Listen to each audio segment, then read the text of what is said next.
On December 2, 1942, history was made beneath the stands of Stagg Field at the University of Chicago.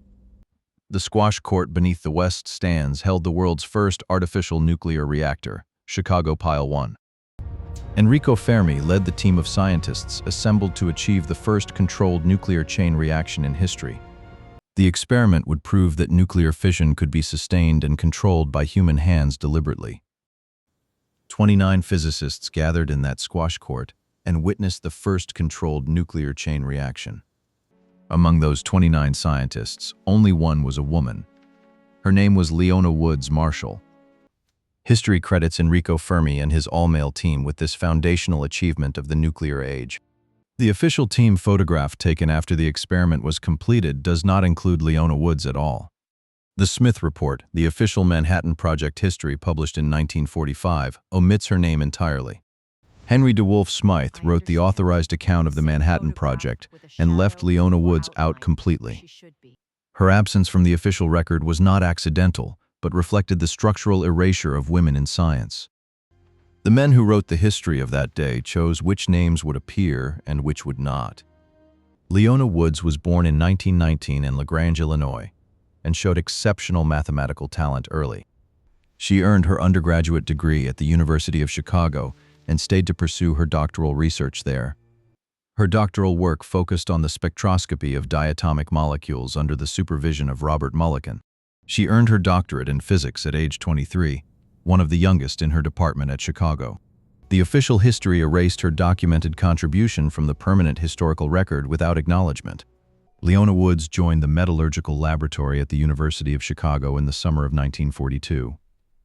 The Met Lab was the secret Manhattan Project facility hidden beneath ordinary academic operations at Chicago.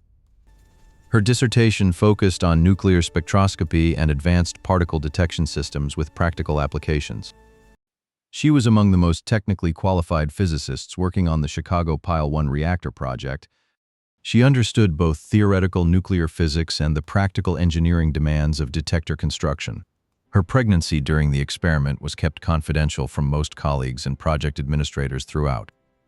She continued her scientific work throughout the experiment, without revealing her condition to project leadership. Boron trifluoride detectors were her specialized design and her primary technical responsibility on Chicago Pile 1. These instruments could detect neutrons with remarkable sensitivity and were essential to monitoring the reaction safely. The detectors allowed the team to observe the chain reaction developing in real time with precision. Without Leona's real-time neutron monitoring, the dangerous experiment would have been far more perilous to conduct. Leona Woods designed the detection systems that made the Chicago Pile 1 breakthrough both possible and survivable. Her instruments would measure in real time whether the chain reaction had succeeded or was failing dangerously. Chicago Pile 1 consisted of graphite blocks and uranium slugs stacked carefully inside the university squash court. Control rods made of cadmium could be inserted into the pile to slow and stop the chain reaction. The design was elegant in principle, but had never been tested at this unprecedented and potentially dangerous scale. No physicist alive knew with certainty whether the controlled chain reaction would actually succeed or spiral out. Scientists from across the Manhattan Project gathered at Stagg Field to witness this historic experiment together. The chain reaction began to sustain itself at precisely 2:57 in the afternoon on December 2. Leona Woods monitored her boron trifluoride detectors carefully as the first sustained chain reaction proceeded forward. The neutron detection instruments she had designed functioned precisely as intended during the most critical moment. Fermi called out the readings as the reaction built.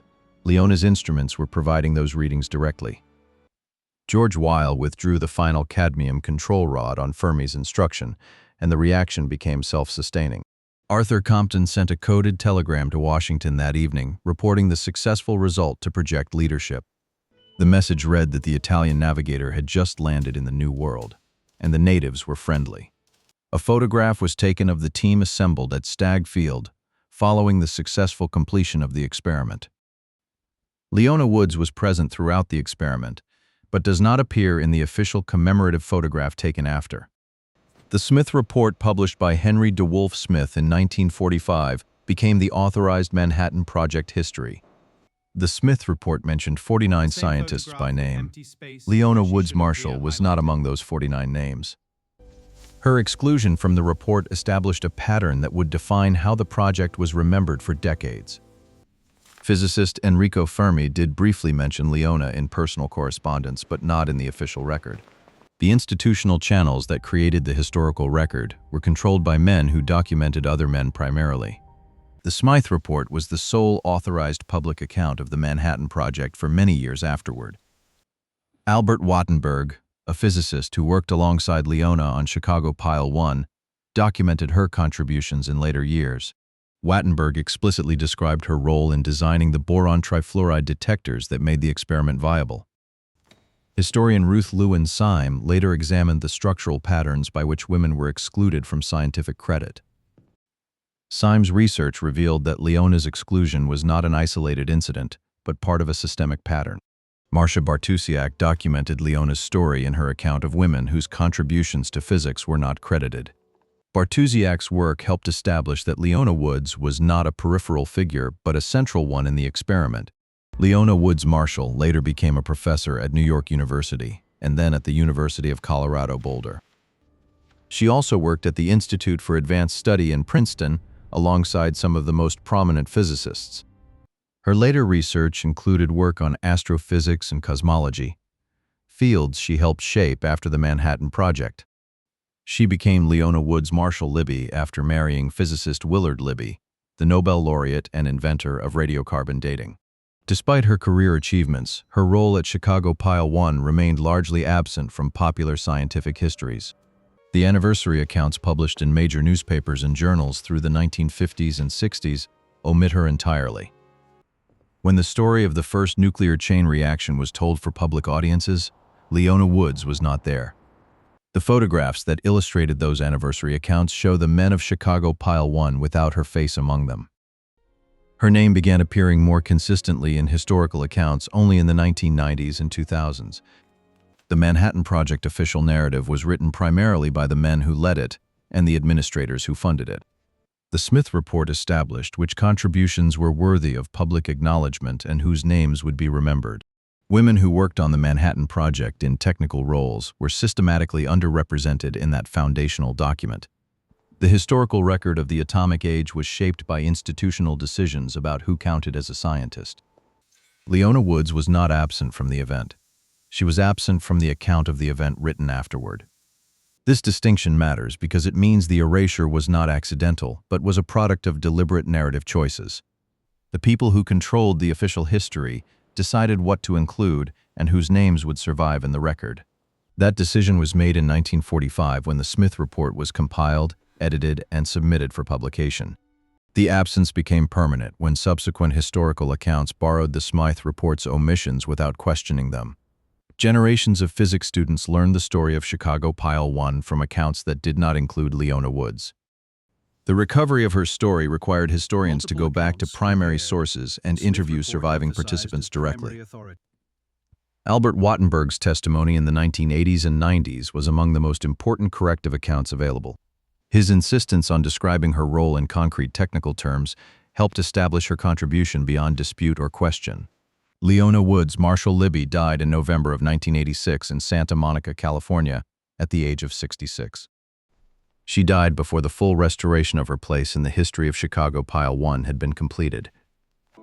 Her absence from the official photograph remains the most visible symbol of how the record was constructed without her. That photograph hangs in museums and appears in textbooks as the image of the day nuclear history was made. Leona Woods stood in that squash court. Her instruments recorded the data. Her face is not in the photograph.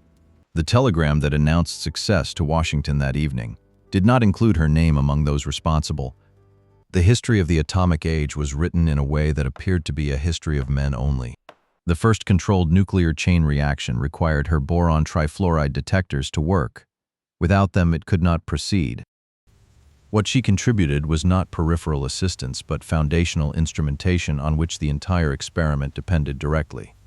The experiment succeeded on December 2, 1942, in part because Leona Woods Marshall made it possible to monitor. History recorded that day as the nuclear age beginning and named the men present in the room. The woman whose instruments made that day possible remains absent from the official image of the moment she helped create.